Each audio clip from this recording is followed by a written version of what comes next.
Hello बच्चों, Radhe Radhe. Vasudev education में आपका स्वागत है, जहां मैं हूं आपका अपना प्रेम और हाजिर हुआ हूं आपके सामने एक और most most most important video लेकर। और जैसा कि आपको स्क्रीन पर दिख गया होगा कि वो मोस्ट इंपॉर्टेंट टॉपिक कौन सा है जिसकी मैं इस वीडियो में बात करने वाला हूं, वो टॉपिक है पाउली का अपवर्जन नियम। क्लियर है बच्चों? क्या है ये नियम, क्या कहना चाहता है ये रूल, क्या कहना चाहता है ये प्रिंसिपल, जानेंगे कंप्लीट डिटेल इस वीडियो में। वीडियो के आखिर तक बने रहना। और वीडियो को स्टार्ट करने से पहले एक बात कहूंगा आपको, जो आपको भली भांति पता है कि अगर आप चैनल पर नए हैं तो पहले चैनल को सब्सक्राइब कर दीजिए, बेल आइकन को हिट कर दीजिए, ताकि आने वाले जो वीडियोज हैं उनके नोटिफिकेशन आपसे मिस ना हो। साथ के साथ एक बात और कहूंगा, एक गाना आया है फहीम अब्दुल्ला का, फिर से कयामत मचाने वाला गाना आया है, नहीं जाना। एक बार जाइए सुनिए। जब भी आपको स्ट्रेस होता है तो क्यों ना आप इस स्ट्रेस को गाने सुनकर कम कर लीजिए, बजाय किसी बॉयफ्रेंड गर्लफ्रेंड को टाइम देने से अच्छा है ना कि इन गानों से अपना स्ट्रेस दूर कर लीजिए।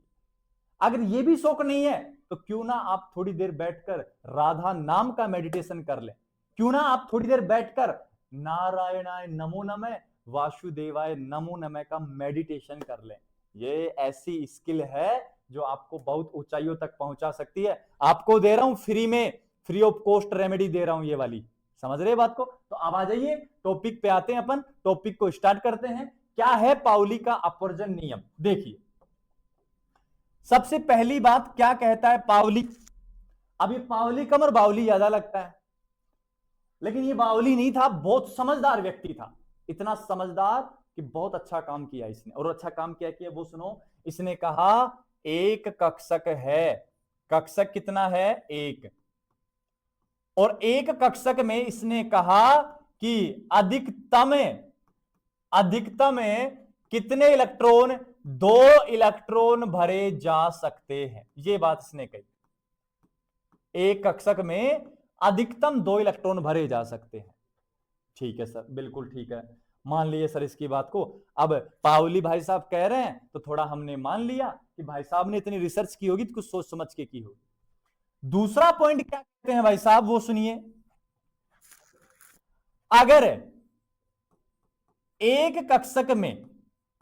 एक कक्षक में 2 इलेक्ट्रॉन भरते हैं, 2 इलेक्ट्रॉन भरते हैं, तो उनका चक्रण को कहते हैं स्पिन। सदैव, कभी कभी नहीं बेटा, कभी कभी नहीं, सदैव क्या होना चाहिए?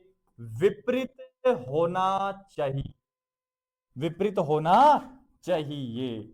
चलो चलो एग्जाम्पल से समझते हैं, क्योंकि हम बिना एग्जाम्पल तो बात ही नहीं करते हैं। तो सुनिए फिर। ये लीजिए बेटा, कोई कक्षक है, एक कक्षक है, ये लो। एक कक्षक में अधिकतम इलेक्ट्रॉन कितने बेटा? 2। एक तरीका ये है। दूसरा तरीका ये है, ये भी एक कक्षक है, एक कक्षक है, इलेक्ट्रॉन यहां भी कितने? 2। ये लीजिए। अब मैं कहूंगा पाउली क्या कहता है कि ये वाला गलत है और ये वाला सही है, क्योंकि एक कक्षक में दो दो तो यहां भी है, दो तो यहां भी है। बिल्कुल ठीक कह रहे हैं भाई साहब, लेकिन जब 2 भरते हैं तो उनका चक्रण स्पिन विपरीत होता है। इन दोनों का चक्रण ऊपर ऊपर है। अब ऊपर ऊपर नहीं कहना है, क्या कहते हैं मैं बता दूंगा। एक का ऊपर है, एक का कहां है? नीचे। विपरीत है तो विपरीत ही रखना है। ये देखिए, विपरीत होना चाहिए। अब सर क्यों? विपरीत होने से बेटा रिपल्सन कम लगता है, रिपल्सन कम तो पोटेंशियल एनर्जी कम, पोटेंशियल एनर्जी कम तो क्या? Stability factor increase. अरे कम बात, स्टेबिलिटी फैक्टर इंक्रीज हो रहा है आपका। ठीक है, अब सुनो आगे जो काम की बात। पाउली ने यह कहा कि इलेक्ट्रॉन का चक्रण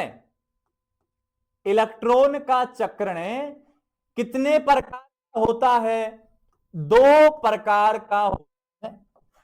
अब वो कौन सा है सुनो। पावली कहता है कि एक प्रकार का चक्रण ऐसा है, इस चक्रण को कहा जाता है क्लॉकवाइज।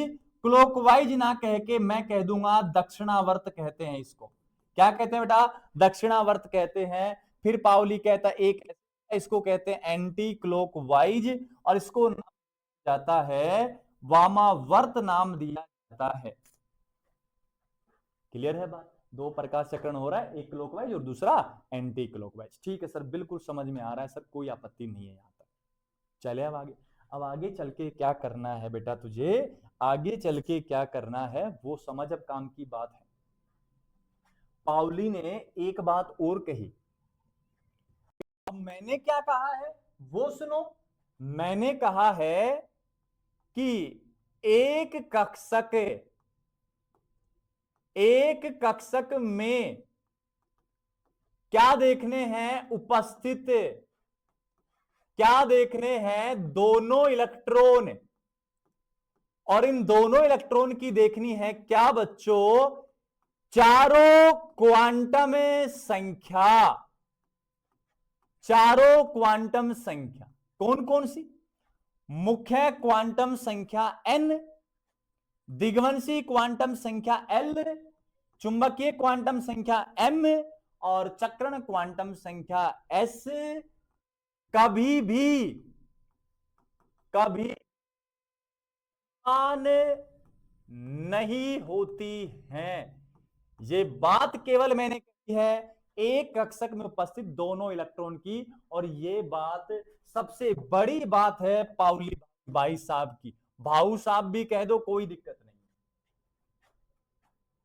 ये सबसे बड़ी खास बात है कि एक कक्षक में उपस्थित दोनों इलेक्ट्रॉनों की चारों क्वांटम संख्या कभी समान नहीं होंगी। पाउली का कथन है। कैसे? एग्जाम्पल से समझिए आप, और समझ के मुझे आंसर कर दीजिएगा। ये लीजिए एग्जाम्पल। एग्जाम्पल परमाणु क्रमांक 6 1s2 2s2 2p लिख रहा हूं। तो कक्षक अगर इनके बनाऊं बच्चों तो कक्षक इनके ये होंगे। ये लीजिए एस में 2, अरे 2 हैं तो बेटा चक्रण विपरीत रखना है, तुझे पता है अच्छे से। एस में भी कक्षक कितने? एक, इलेक्ट्रॉन कितने दिए हैं? 2, आपको पता है अच्छे से। नेक्स्ट देख, ये है बेटा 2px, ये है 2py और ये है 2pz। इलेक्ट्रॉन 2 हैं ये। सुन, अब एक छोटी सी बात सुन। एक कक्षक में 2 है कर इसकी बात चल रही है 1s की। तो सुन, n का मान कितना है? 1, s के लिए l का मान 0, s के लिए m का मान 0, और इस वाले इलेक्ट्रॉन की निकाल रहे हैं बेटा, पहले वाले इलेक्ट्रॉन की। तो s का मान प्लस का हाफ होता है, क्योंकि चक्रण कहां है? ऊपर की ओर। तो सुन, क्या स्पष्ट हुआ? क्या स्पष्ट हुआ? जब चक्रण ऊपर रहेगा तो s का मान प्लस का हाफ, और यहां s का मान माइनस का हाफ लिखा जाता है। तो फिर इस हिसाब से इसमें लिख, तू क्या लिखेगा? इसकी निकाल। अब ये भी 1s में ही है, तो n का मान 1, l का मान 0, m का मान 0 और s का मान माइनस का 1/2। तो मुझे एक बात बताना जरा मुझको तू, क्या कि चारों क्वांटम संख्याएं जब देखी आपने, किसकी देखी? एक कक्षक में उपस्थित दोनों इलेक्ट्रॉन की चारों क्वांटम संख्याएं देखी, तो n समान आ गया। बिल्कुल, l भी समान आ सकता है, m भी समान आ सकता है, लेकिन s कभी भी समान आएगा क्या? नहीं आएगा। तो कभी भी चारों क्वांटम संख्याएं समान नहीं हो सकती हैं, ऐसा पाउली का कहना है। तो यहां निकालिए आप, यहां सब कुछ सेम आएगा, n l m सेम आएगा, लेकिन s एक का प्लस हाफ और दूसरे का माइनस हाफ। तो यहाँ s तो सेम नहीं है। आगे बात समझ में मेरी? तो यहाँ एक पॉइंट और ऐड कर सकते हो आप। क्या ऐड कर सकते हो? मैं बोल के बता देता हूं कि पाउली के अनुसार 3 क्वांटम संख्या यदि समान आ भी जाए तो चौथी क्वांटम संख्या s कभी भी समान नहीं हो सकती है। कब? जब एक कक्षक में 2 इलेक्ट्रॉन उपस्थित होंगे। मेरी बात सभी बच्चों को क्लियर है क्या? और यही पाउली की सबसे बड़ी बात है। ठीक है यहां तक? चले आगे। आप पाउली के नियम से रिलेटेड कुछ क्वेश्चंस करते हैं, आइए उनको देखते हैं। पहला क्वेश्चन ये रहा स्क्रीन पर, देखिए क्या कह रहा है पहला क्वेश्चन, ध्यान से समझना इसको। यदि 2 इलेक्ट्रॉनों के तीनों क्वांटम संख्या समान है n l m, अभी जो मैंने बोला था ना वही क्वेश्चन बना है ये। तो चौथा एस कैसा होगा, तो समझ जाना वो कैसा होने वाला है, हमेशा विपरीत होगा। अगर ये तीनों समान भी आ जाएंगे ना बेटा, तो दो समान कक्षक में उपस्थित इलेक्ट्रॉनों के लिए ये एस हमेशा विपरीत आएगा, क्योंकि ऊपर रहेगा तो प्लस आप, नीचे रहेगा तो माइनस आप। सोच सकते हो आप अच्छे से। यदि किसी परमाणु कक्ष में दो इलेक्ट्रॉन उपस्थित हो तो उनके किस क्वांटम संख्या में अंतर होना चाहिए? एक ही कक्षक में है तो हमेशा कौन सी में अंतर होगा? स्पिन चक्रण क्वांटम संख्या में अंतर रहने वाला है। क्लियर है कि नहीं है? अरे अच्छा सा क्वेश्चन, छोटा सा क्वेश्चन है। नेक्स्ट अगर मैं बात करूं तो नेक्स्ट अपने पास क्या है, यदि पाउली सिद्धांत न हो तो क्या होगा? परमाणु स्थिर होगा नहीं, एक ही कक्षक में अनंत इलेक्ट्रॉन आ सकते हैं। पाउली कह रहा है कि एक कक्षक में दो भरो। अगर पाउली नहीं होता तो पता नहीं एक कक्षक में भरते जा रहे हैं, भरते जा रहे हैं, भरते जा रहे हैं। वो तूड़ी नहीं आती, तूड़ी नहीं आती जो ये भैंस गाय वगैरह खाती हैं, उसकी तरह भर देंगे ढूंस ढूंस के। लेकिन ये तो पाउली आ गया, ये पाउली आ गया, पाउली ने बचा लिया, नहीं तो इसको तूड़ी बना के रख देते। एक ही कक्षक में अनंत इलेक्ट्रॉन आ सकते हैं, ये क्या, ये बात स्पष्ट हो जाती। ये होता अगर पाउली नहीं होता तो ये हो जाता कि सब कहते भर दो भर दो भर दो, जितने मर्जी है उतने भर दो। ऐसा नहीं है। नेक्स्ट देखो, यदि किसी परमाणु में 3 इलेक्ट्रॉनों को 2px ऑर्बिटल में भरना हो तो पाउली सिद्धांत के अनुसार क्या होगा? समझ रहे हो बात? कितने को भरना है? 3 को भरना है 2px में। तो सुन, थोड़ी देर पहले मैंने बेटा ये बताया तुझे कि ये तो क्या है 2px, ये क्या है 2py, और ये क्या है 2pz। यहां 3 को भरना है। अरे यहां 3 कैसे भर सकते हो यार? अब यहां तो 2 भर पाओगे। बोलो है कि नहीं है? समझ रहे हो मेरी बात को? अब सुनो, यहां 3 को भरना है, 2 यहां से भरना हो तो पाउली सिद्धांत के अनुसार क्या होगा? सभी इलेक्ट्रॉनों का समान स्पिन की होगी। कैसे होंगे समान स्पिन की? 2 इलेक्ट्रॉन एक ही स्पिन वाले होंगे, ये भी नहीं हो सकता।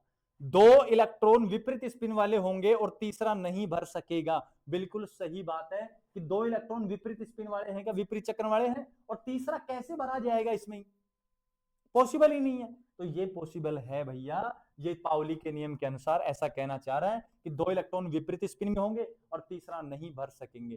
तीनों इलेक्ट्रॉन एक साथ भर सकेंगे नहीं, कैसे पॉसिबल हो पाएगा? क्लियर बच्चों? तो ये थे पाउली अपवर्जन नियम से रिलेटेड कुछ सिद्धांत या कुछ उनके क्वेश्चंस। ठीक है, उम्मीद है आपको क्वेश्चंस और थ्योरी अच्छे समझ आई होगी, और आप स्किप करके इसको देख सकते हैं। साथ के साथ अगर समझ में नहीं आए तो वीडियो को दोबारा प्ले करके देख सकते हैं। लेकिन जाने से पहले एक बात कहूंगा कि आप चैनल को सब्सक्राइब करके जाना, और नीचे शेयर का बटन है उसको दबा के और ज्यादा से ज्यादा अपने दोस्तों को शेयर करके जाना। मिलते हैं नेक्स्ट वीडियो में।